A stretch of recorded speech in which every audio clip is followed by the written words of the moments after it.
Begini teman-teman, soal ijazah, soal Roy Suryo CS ini sebenarnya ada apa gitu. Tentu kita flashback zaman dulu, itu ada zamannya Bambang Trimulyono dan juga pendakwah Gus Nur ya.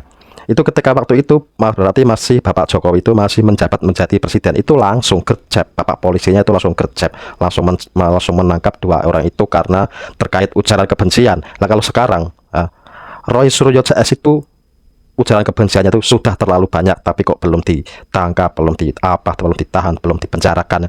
Itu sebenarnya kita patut bertanya, ada apa sebenarnya kepolisian kita sekarang itu bagaimana? Itu kan punya rumit sajalah. Pokoknya kita lanjut reaction video kita, cus. Karena apa?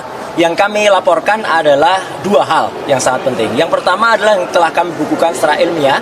Ya, jadi RRT ini, Roy Respontiva, telah membukukan dalam Jokowi's White Paper. Itu sudah jelas, itu sudah final, bahwa ijazah Jokowi 99,9% palsu. Kami sedang melakukan penelitian paralel. Ya. Yang pertama adalah terkait dengan riwayat pendidikan Gibran Rakabuming Raka. Ya, judulnya adalah? Judulnya yang nanti insya Allah November 2025 akan kami rilis. Judulnya adalah Gibran's Black Paper. Selanjutnya isu pemakzulan wakil presiden. Kalau kita tanya tingkat kesetujuannya, yang setuju 18,3%, jauh lebih banyak yang tidak setuju 46,0%. Gimana caranya dimanjulkan? Konstitusinya udah jelas. Ada nggak pelanggaran konstitusional?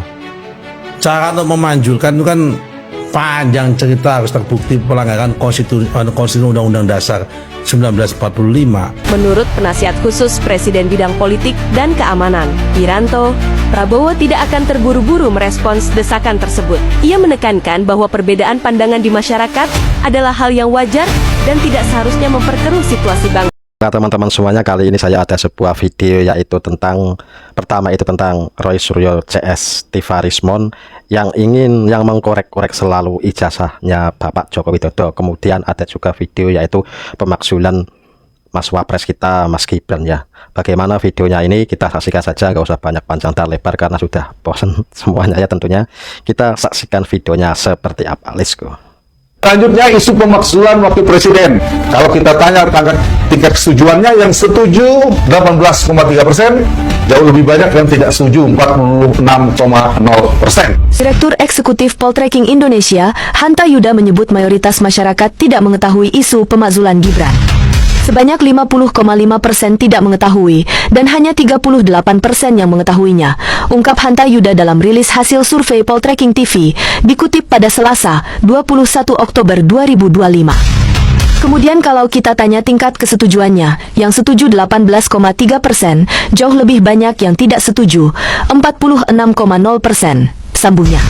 Survei bertema, evaluasi 1 tahun kinerja pemerintahan Prabowo Gibran, ini diselenggarakan pada 3 hingga 10 Oktober 2025 menggunakan metode multistage random sampling yang melibatkan 1.220 responden dengan margin of error kurang lebih 2,9% dan tingkat kepercayaan 95%. Bukan teman-teman, ternyata masyarakat Indonesia itu sedikit yang tidak setuju kalau Mas Wapres itu dimaksulkan. Tujuannya apa?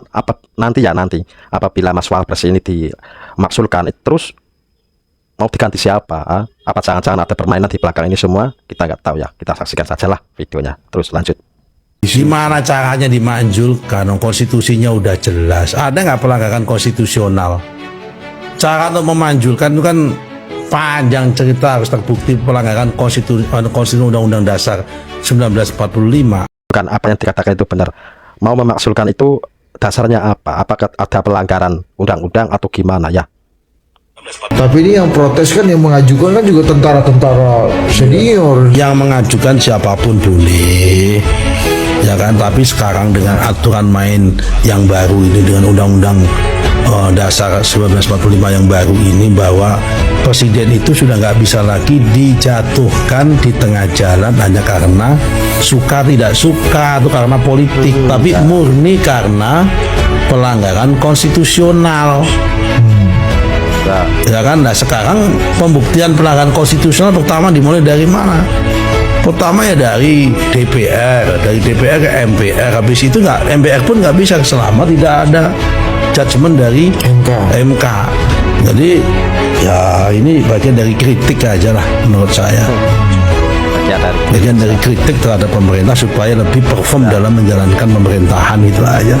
Presiden Prabowo Subianto menanggapi usulan dari Forum Purnawirawan TNI Polri yang meminta pencopotan Wakil Presiden Gibran Rakabuming Raka dengan sikap menghormati perbedaan pendapat. Menurut penasihat khusus Presiden bidang politik dan keamanan, Wiranto, Prabowo tidak akan terburu-buru merespons desakan tersebut. Ia menekankan bahwa perbedaan pandangan di masyarakat adalah hal yang wajar dan tidak seharusnya memperkeruh situasi bangsa, terutama di tengah tantangan geopolitik yang dihadapi saat ini.